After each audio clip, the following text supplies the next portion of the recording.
Is it just me, or are a lot of other people starting to talk to their technology a lot more than type to it? So I've never been that into typing on WhatsApp. For years I've been sending audio recordings to friends rather than typing anything out. But now I'm starting to do it with my computer a lot more too. And I think it's especially so because of vibe coding. As I've shared in other videos, detailed prompts are very helpful. And I get a bit impatient if I have to type more than a sentence. So in most cases, I just press this button and speak to the computer instead and tell it exactly what I want to do. For example, today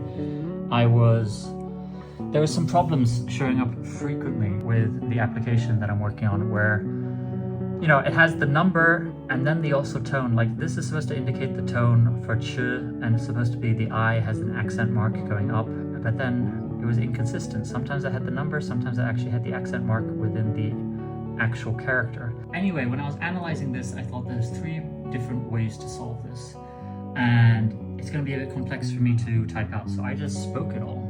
And then it just parsed the 3 ways here again. It's giving me 3 different approaches to consider. 1, manually parse the opinion with numbers, converting tone numbers to tone marks. So anytime you find a number, I was saying convert it to the tone marks rather than the number. That's one method. The second method was look at the Chinese character, throwing away the current pinyin, and generating new pinyin with tone marks. So getting rid of the pinyin totally and do it fresh itself. Or the third one, looking at each Chinese character in every sentence and word and checking our API dictionary. So the dictionary is not producing these sentences, that's a separate API.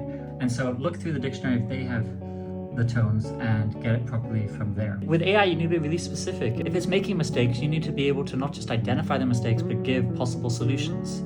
So in my case, there was 3 possible different ways of going about solving that. So I needed to outline all of those, which somehow it wasn't able to figure out on its own. In the future, maybe it will figure out the mistakes even better then, but you still need to have the discernment and the direction of where you want to go with things. I knew for sure I didn't want it to look like that.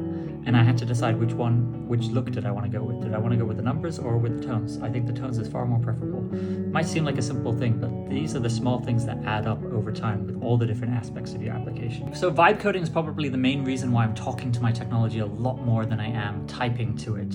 And I'm finding that that's probably going to be the norm going forward. We won't need to communicate to technology through the intermediary of a keyboard. Now we can communicate directly to technology. And because of that, the very design of technology as we know it is going to be totally different. So I'm very curious to see how that's going to develop. But it's also just been interesting to see how my habits towards technology are currently changing at this very moment. So I'm filming every single day, documenting my learning of building my first application in public on top of my 9 to 5. I will see you tomorrow.